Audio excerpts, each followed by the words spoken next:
بسم الله الرحمن الرحيم. أعوذ بالله من الشيطان الرجيم. بسم الله الرحمن الرحيم. الحمد لله رب العالمين حمدا كثيرا كما هو عهده، وصلى الله على محمد وأهل بيته الطيبين الطاهرين. السلام عليكم ورحمة الله وبركاته. شرح باب ہادی عشر سبق نمبر 6. اس سبق میں ہم دلیل نظری کی وضاحت کریں گے اور اس کے بعد یہ کہ اصول دین میں تکلیف جائز نہیں ہے. سابقہ درس میں ہم نے معرفت کے حوالے سے گفتگو کی تھی اور یہ عبارت جو ہم نے یہاں پہ ذکر کی، یہ عبارت اسی پچھلے درس میں بھی ہم نے ذکر کی تھی. تو فرماتے والمعرفۃ لیس کذالک لوقوع الاختلاف فیہا ولعدم حصولہا بمجرد توجہ العقل فیہا. گفتگو اس میں تھی کہ اصول الدین کی معرفت آیا بدیہی ہے یا بدیہی نہیں ہے. تو فرماتے ہیں کہ معرفت اور اصول الدین کی معرفت یہ بدیہی نہیں ہے. کیوں؟ کیونکہ اس میں اختلاف موجود ہے ایک، اور دوسرا یہ کہ جتنے بھی بدیہات ہیں ان میں کم از کم اسباب توجہ النفس کا ہونا ضروری ہے. اسباب توجہ النفس میں سے ایک تھا صرف توجہ، انسان کا متوجہ ہونا اس بات طرف، کیونکہ بعض اوقات ابدہ البدیہات بھی کیا ہے انسان کے سامنے روشن نہیں ہوتی. کیوں؟ اس وجہ سے کہ انسان متوجہ نہیں ہوتا. حتیٰ کہ ممکن ہے سورج نکلا ہوا ہو لیکن عدم توجہ کی وجہ سے آپ کہیں کہ سورج نہیں نکلا ہوا، اس کے بعد کہیں اوہ میری توجہ نہیں کی. تو فرماتے ہیں یہ جو اصول الدین کی معرفت یہ بدیہی نہیں ہے. اس کے لیے انہوں نے ذکر کیا تھا کہ اولا یہ کہ اس میں اختلاف موجود ہے، ثانیاً یہ کہ اگر ہم اس میں متوجہ بھی ہوں تب اس کی معرفت حاصل نہیں کر سکتے، بلکہ اس کے لیے ایک عمیق توجہ کی ضرورت ہے. اور تیسرا یہ کہ یہ حصی بھی نہیں ہے، ہم نہ خدا کو دیکھ سکتے ہیں نہ اس کی صفات کا مشاہدہ کر سکتے ہیں دیکھ سکتے ہیں، لہذا حصی بھی نہیں ہے. یہ اس طرح معاد ہو گئی اور نبوت عامہ ہو گئی، یہ تمام چیزیں کیا ہے حصی بھی تو نہیں ہے. لہذا مصنف نے فرمایا تھا فتعین الاول، بس پہلا متعین ہو گیا. پہلے سے کیا مراد ہے؟ پہلے سے مراد یہ کہ یہ نظری ہے. کیوں؟ لانحصار العلم فی الضروری والنظری، کیونکہ علم کی تو دو ہی قسمیں ہیں، علم یا ضروری ہوتا ہے یا نظری ہوتا ہے. علم کی تیسری قسم ہمارے پاس موجود نہیں، اور جب ثابت ہو گیا کہ یہ علم ضروری اور بدیہی نہیں ہے تو نتیجتاً نظری ہے. فیکون النظر والاستدلال واجبا، بنابراین اصول الدین پہ سوچ بچار کرنا اور اس کے لیے استدلال قائم کرنا واجب ہے. کیوں واجب ہے؟ لأن ما لا يتم الواجب المطلق الا به. دیکھیں یہاں پہ جو انہوں نے وجوب ذکر کیا ہے، فرماتے یہ جو وجوب ہے یہ وجوب مطلق ہے، وجوب مشروط کے مقابلے میں. علم اصول میں اس کی تفسیر شاید آپ نے پڑھی ہوگی یا مزید پڑھ لیں گے. واجب کی جو تقسیمات بیان کی، ایک بقیدی چیپٹر ہے تقسیمات الواجب، ان میں سے واجب کی ایک تقسیم یہ ہے کہ واجب یا مطلق ہے یا مشروط ہے. واجب مطلق جو کسی چیز پہ موقوف نہ ہو، اور واجب مشروط جو جس کا وجوب کسی چیز پہ موقوف ہو. اس کی مثال جس طرح حج تب انسان پہ واجب ہے جب انسان کو استطاعت حاصل ہو جائے. البتہ شرائط کی قسمیں ہیں، کچھ شرائط عامہ ہیں، کچھ شرائط خاصہ ہیں.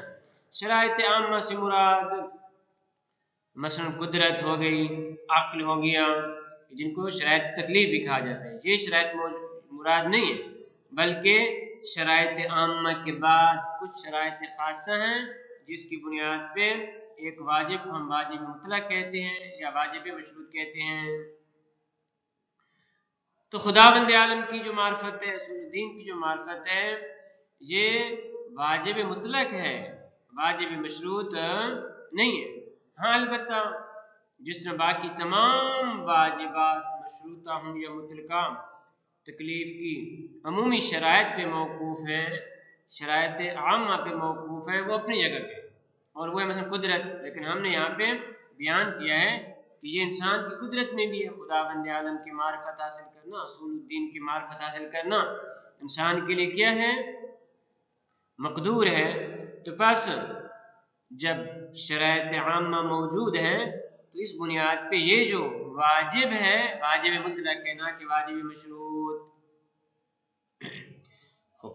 لأنه إذا لم يجب ما يتوقف عليه الواجب المطلق، کیونکہ اگر ہم یہ کہیں کہ واجب مطلق جس چیز پہ موقوف ہے وہ واجب نہیں ہے، وہ واجب نہیں ہے، اس کی دو صورتیں ہیں، اس کی دو صورتیں، یا تو آپ یہ کہیں کہ وہ جو واجب ہے وہ اپنے وجوب پہ موقوف ہے، باقی ہے یا باقی نہیں ہے۔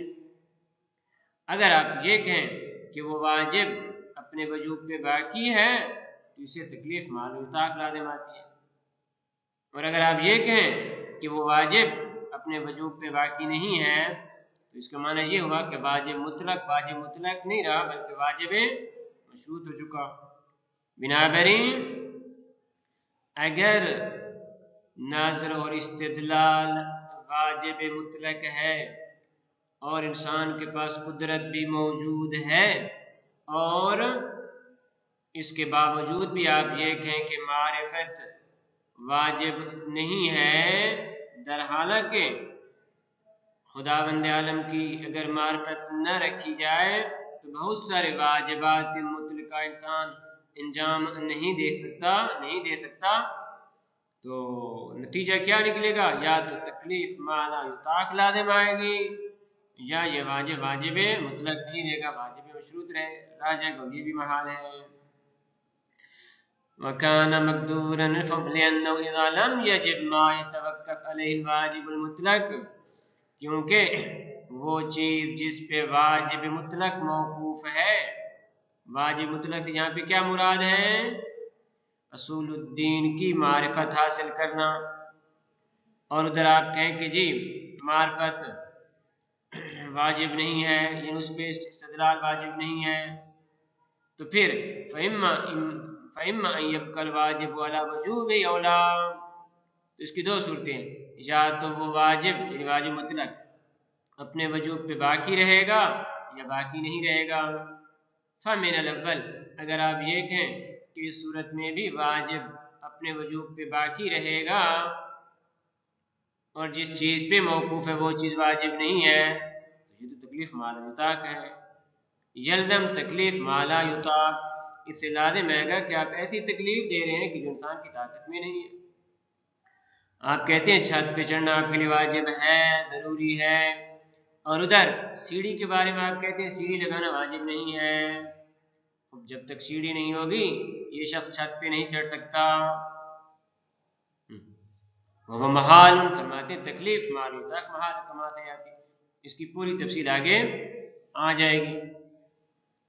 وَمِنَ الثَّانِي، اور اگر آپ کہیں کہ نا جی واجب اپنے وجوب پہ باقی نہیں رہا، واجب اپنے وجوب پہ باقی نہیں رہا تو یلزم خروج الواجب المطلق ان کون واجبا مطلقا، تو واجب مطلق اپنے واجب مطلق ہونے سے خارج ہو جائے گا، وہ محال، یہ بھی محال ہے کیونکہ ہمارا فرض یہ تھا کہ یہ واجب مطلق ہے، اب جب واجب مطلق نہیں رہا تو واجب مشروط ہو گیا، تو آپ نے اس واجب کی حیت کو ہی چینج کر دیا، تبدیل کر دیا، فرماتے یہ بھی محال ہے۔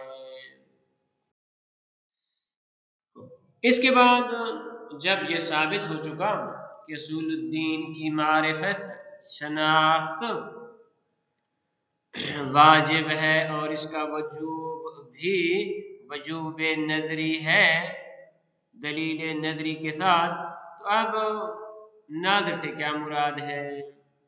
دیکھیں نا، ناظر سے مراد وہی چیزیں جو آپ نے منطق میں پڑھی ہیں کہ ایک صغرا ہوتا ہے اور ایک کبرا ہوتا ہے، صغرا بھی معلوم ہوتا ہے، کبرا بھی معلوم ہوتا ہے، صغرا اور کبرا معلومہ کے ساتھ مجہول نتیجے تک پہنچنا اسے کہتے ہیں ناظر۔ یہاں پر بھی انہوں نے ایسی طریقے سے بیان کیا